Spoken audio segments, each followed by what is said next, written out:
নমস্কার সবাইকে, আবারও চলে এলাম নতুন এক দিনে নতুন এক রেসিপির সাথে। আজ আমি এমন একটা জিনিস বানাবো যেটা বাচ্চা বড় বয়স্ক সবারই ভীষণ পছন্দের। এই খাবারটি বাড়িতেই আমি পিৎজা বানিয়ে নিচ্ছি। পিৎজা পছন্দ করে না এরকম কেউই নেই। আমি এখানে পিৎজা বানানোর জন্য ডোটা তৈরি করে নেব।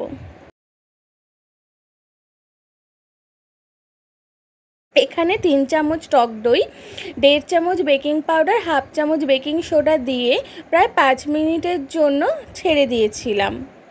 এরপর ময়দাতে পরিমাণ মতো নুন দিয়ে সাথে আমি যে টক দইটা অ্যাক্টিভ করতে দিয়েছিলাম সেটা আমি দিয়ে দিলাম, দিয়ে ভালো করে মাখিয়ে নিলাম। মাখানোর পরে আমি সামান্য তেল দিয়ে এটা ঢাকা দিয়ে ছেড়ে দিচ্ছি কিছুক্ষণের জন্য। আপনারা 45 মিনিট মতো এটাকে রেখে দেবেন। আমাদের হাতে সময় ছিল না, তাই আমি কিছুক্ষণের জন্য রেখে দিলাম। চলুন এবারে আমি চিকেনের প্রিপারেশনটা নিই।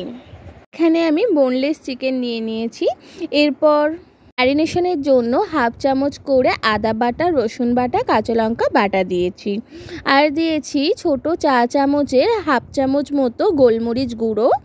এরপর দিয়েছি হাফ চামচ কাশ্মীরি লঙ্কার গুঁড়ো, পরিমাণ মতো নুন, হলুদ। ভালো করে মাখিয়ে নিয়ে একটি কড়াইয়ে আমি সর্ষের তেল পরিমাণ মতো দিয়ে আমি চিকেনটা দিয়ে দিচ্ছি। একটু নাড়িয়ে চাড়িয়ে ঢাকা দিয়ে দেবো। চিকেন থেকে যে জলটা বেরোবে তাতেই চিকেনটা পুরো সেদ্ধ হয়ে যাবে। জলটা শুকিয়ে আসার পরে আমি এতে দিয়েছি হাফ চামচ সয়া সস আর হাফ চামচ টমেটো কেচাপ দিয়ে ভালো করে নাড়িয়ে চাড়িয়ে যতক্ষণ না পর্যন্ত মাংসটা একটু লালচে লালচে হচ্ছে ততক্ষণ আমি ভেজে নেব। জানেন তো, পিৎজা খেতে অনেক দিন ধরে ইচ্ছা হচ্ছিল, কিন্তু দুঃখের বিষয় কোনো সুপার মার্কেট বা লোকাল মার্কেটে আমি পিৎজা বেশ পাইনি। তাই আমি আর আমার হাজব্যান্ড ঠিক করি বাড়িতেই পিৎজা বানানোর যে ডোটা সেটা রেডি করব। এরপর আমি ডোটা ভালো করে দেখুন কতটা সফট হয়েছে। এরপর আমি এটা লম্বা মতো করে আমি এটাকে 4 ভাগ করে নিচ্ছি। তো 4টে পিৎজা বানানো যাবে। এরপর এটা সুন্দরভাবে বেলে নিয়ে একটা চাটুতে হালকা গরম করে চাটুটা তাতে আমি পিৎজার যে বেসটা সেটা দিয়ে দিলাম। এরপর আমি কাঁটা চামচ দিয়ে খুব সুন্দরভাবে চারিদিকে ফুটো করে দিচ্ছি। এপিট ওপিট হালকা করে সেঁকলেই হবে। গ্যাসের ফ্লেমটা কিন্তু একদম লোতে রাখবে যাতে পুড়ে না যায়। এরপর পিৎজা সস 2 চামচ মতো দিয়েছি, যে কোনো ব্র্যান্ডের আপনারা ইউজ করতে পারেন।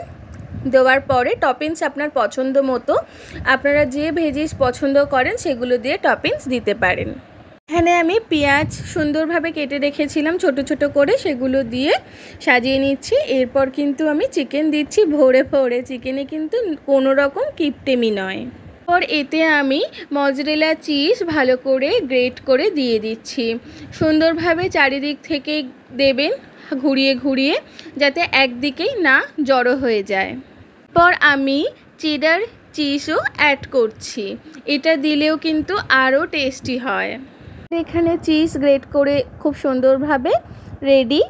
এখন এটা আমি মাইক্রোওভেনে দিয়ে দেবো। মাইক্রোওভেনে দেওয়ার আগে আমি 5 মিনিট মতো প্রিহিট করে রেখেছিলাম। এরপর পিৎজা মোডে আমি দিয়ে দিয়েছি, ওটা নিজে থেকেই নিয়ে নিয়েছে। ওই 15 মিনিট মতো টাইম লেগেছে। এটা হয়ে গেছে।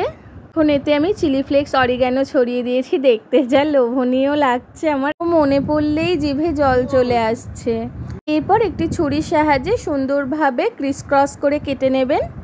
এখন পুরো দোকানের মতো লাগছে না?